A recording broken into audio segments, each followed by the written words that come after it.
Good morning, students.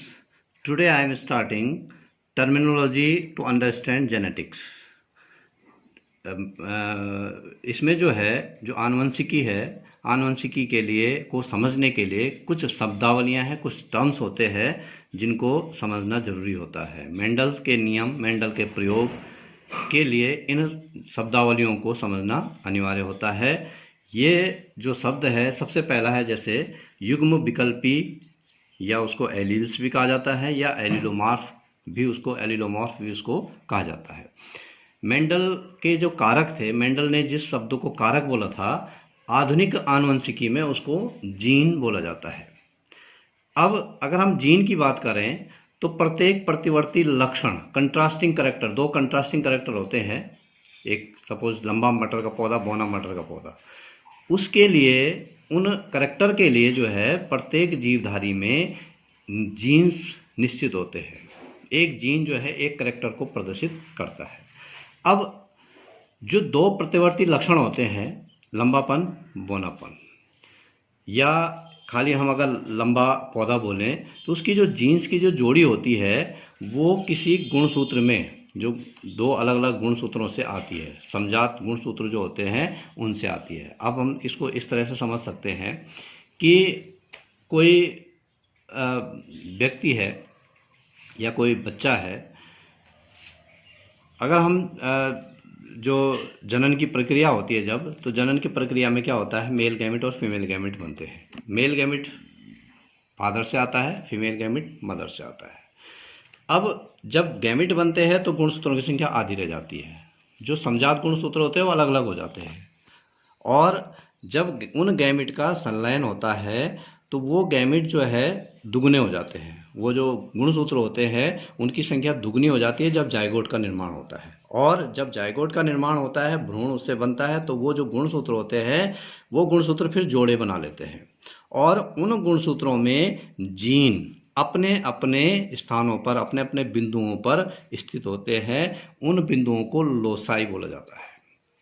और जब हम एलील की बात करते हैं तो समान लक्षणों के दो प्रतिवर्ती जीन की जोड़ी, एक जोड़ी को एलील कहा जाता है। दो समान लक्षणों के, दो समान लक्षण है, माना कि हम बात करते हैं जैसे लंबापन है, लंबे पौधे है, लंबे पौधे में जो जीन की जोड़ी बनेगी, जो उसका जीनोटाइप होगा वो कैपिटल टी होगा, और स्मॉल जो बौना पौधा होगा उसमें स्मॉल टी बनेगी। तो ये इसका जीनोटाइप कहलाता है। ये जीन की जो जोड़ी होती है, ये जो यहाँ आई जो जोड़ी, एक मेल से आती है और एक फीमेल से आती है, जब उस पौधे को हम जो है, जब उस पौधे का बीज बन रहा होगा, तो इसको एलील बोला जाता है। अब अगला है समयुग्मजी, होमोजाइगस।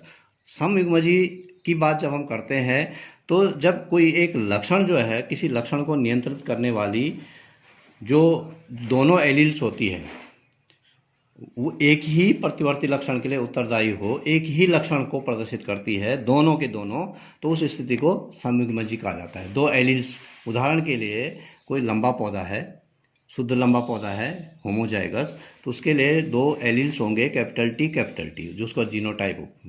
अब दोनों के दोनों कैपिटल टी भी लंबेपन के लिए जिम्मेदार है, दूसरा कैपिटल टी भी लंबेपन के लिए जिम्मेदार है। या अगर हम बौने की बात करते हैं तो बौने में स्मॉल टी, तो इस स्थिति में उस पौधे को समयुग्मजी कहा जाएगा। अगला है इसमें विषमयुग्मजी, हेट्रोजाइगस। हेट्रोजाइगस में जो है हम दो, जब जुड़वा जीन्स जो होते हैं भिन्न भिन्न लक्षणों को निर्धारित करते हैं। ये दो जीन है, जैसे जब हम लंबा पौधा और बौना पौधा के बीच संकर क्रॉस करवाते हैं तो जो पहली पीढ़ी होती है उसमें हेट्रोजाइगस लंबे पौधे तैयार होते हैं। उसमें उसका जो जीनोटाइप होता है, जो एलील होते हैं उसके, वो कैपिटल टी, स्मॉल टी होते हैं। तो उसमें दो जो जीन है या जो एलील है, एक जो कैपिटल टी है वो लंबेपन के लक्षण को निर्धारित करता है, और जो स्मॉल टी है वो बौनेपन को निर्धारित करता है। भले ही पौधा लंबा दिखता है लेकिन उसके अंदर जो लक्षण है वो बौनेपन के लक्षण भी छुपे रहते हैं। इस प्रकार को ये जो पौधे होते हैं या इस प्रकार के जो जीव होते हैं उनको हम हेट्रोजाइगस कहते हैं। अगला पॉइंट है इसमें प्रभावी, प्रबल एवं अप्रभावी सुप्त, डोमिनेंट एंड रिसेसिव कैरेक्टर। दो विपरीत लक्षणों के मध्य जब हम संकर क्रॉस करवाते हैं लंबा पौधा बौना पौधा, उसके बीच जब संकर क्रॉस करवाते हैं तो उसमें क्या होता है, एक लक्षण को प्रदर्शित करने वाले कारक दूसरे लक्षण को प्रदर्शित करने वाले कारक के लक्षणों को जो है रोकता है, उनको लक्षणों को प्रदर्शित होने से रोकता है। लंबा पौधा जो है वो बौने पौधे के लक्षणों को प्रदर्शित होने से रोकता है। तो इसमें होता क्या है, जब संकर क्रॉस करवाया जाता है तो पहली पीढ़ी में जो है जो अपने को प्रदर्शित कर देता है वो डोमिनेंट होता है, प्रभावी होता है। जो अपने को प्रदर्शित नहीं कर पाता है वो रिसेसिव अप्रभावी होता है। जैसे लंबा पौधा डोमिनेंट होता है और बौना पौधा जो है प्रभावी होता है। अगला है समजीनी व समलक्षणी। अब हम समजीनी जो बोला जाता है उसको जीनोटाइप बोला जाता है। जीनोटाइप की जब बात करते हैं तो किसी भी पौधे या जंतु में जो पाए जाने वाली जो जीन की जो जोड़ी होती है, जो जीन की किस्म होती है, उसको हम समजीनी बोला जाता है, उसको जीनोटाइप बोला जाता है। उदाहरण के लिए लंबा पौधा, उसका जो हमने कैपिटल टी लिखा, जो कैपिटल टी लिखा वो उसका समजीनी या जीनोटाइप है। इसके विपरीत जो हम कहते हैं, जो उसके लक्षण को हम नाम देते हैं कि बौना पौधा है, ये पीला बीज है, ये हरा बीज है, जो भी उसका लक्षण हम प्रदर्शित करते हैं उस लक्षण को फिनोटाइप या समलक्षणी उसको कहा जाता है। अगला है संकर पूर्वक संकरण, बैक क्रॉस इसको बोला जाता है। बैक क्रॉस क्या होता है कि जब हम दो शुद्ध पौधों के बीच संकर क्रॉस करवाते हैं, लंबा पौधा और बौना पौधा, उससे जो प्राप्त F1 जनरेशन है, F1 जनरेशन जब हम जो प्राप्त करते हैं हम उस F1 जनरेशन में प्राप्त पौधों का संकरण जब हम किसी एक जनक के साथ वापस करवाते हैं, जो जनक जिनसे वो पैदा हुए उनमें से किसी एक जनक या मेल या फीमेल के साथ जब करवाते हैं तो उसको बैक क्रॉस या संकर पूर्वक क्रॉस कहा जाता है। इसका उदाहरण है, हमने लंबा पौधा लिया कैपिटल टी, द्वार पौधा लिया हमने स्मॉल टी, इनके बीच संकर क्रॉस करवाया तो पहली पीढ़ी में सभी पौधे लंबे पौधे प्राप्त हुए। F1 जनरेशन में ऑल हेट्रोजाइगस टॉल प्राप्त हुए। अब हमने क्या करना है, एक हेट्रोजाइगस टॉल लेना है और एक लेना है इनमें से कोई एक। पहले हम लंबा लेते हैं, मतलब जनक का लेना है एक। तो हमने कैपिटल टी ले लिया। यहाँ पे जो पौधे होंगे, यहाँ पे अगर देखें तो कैपिटल टी स्मॉल टी, दो पौधे तो होमोजाइगस लंबे होंगे और दो पौधे हेट्रोजाइगस लंबे होंगे बैक क्रॉस करवाने में। अब हम अगर यही बैक क्रॉस अगर जो है हम दूसरे जनक के साथ करवाते हैं, प्रथम पीढ़ी में हमें कैपिटल टी स्मॉल टी प्राप्त हुआ था और उसका जो क्रॉस है वो हम होमोजाइगस ड्वार्फ के साथ करवाते हैं, दूसरे जनक के साथ कराते हैं। तो यहाँ पे क्या होगा, स्मॉल टी कैपिटल टी, यहाँ पे कैपिटल टी स्मॉल टी, दो तो हेट्रोजाइगस टॉल प्राप्त होंगे और यहाँ पे स्मॉल टी दो होमोजाइगस ड्वार्फ हमें प्राप्त होंगे। ये कहलाता है बैक क्रॉस। पीछे की पीढ़ी से हमने बैक क्रॉस करवाया। अब एक होता है परीक्षण क्रॉस जो है वो हेट्रोजाइगस का पता करने के लिए जो है किया जाता है। और इसमें हमेशा परीक्षण क्रॉस में क्या किया जाता है कि जब जो F1 जनरेशन में जो हेट्रोजाइगस हमें प्राप्त हुआ उसका जो है उसके जनकों में जिनसे वो पैदा हुए उनका जो अप्रभावी सदस्य है, जैसे बौनापन जो उसका अप्रभावी लक्षण है, उसके साथ जब उसका संकर क्रॉस करवाया जाता है तो उसे परीक्षण क्रॉस कहते हैं। यहाँ पे जो है प्रथम पीढ़ी में हमें कैपिटल टी स्मॉल टी प्राप्त हुए थे।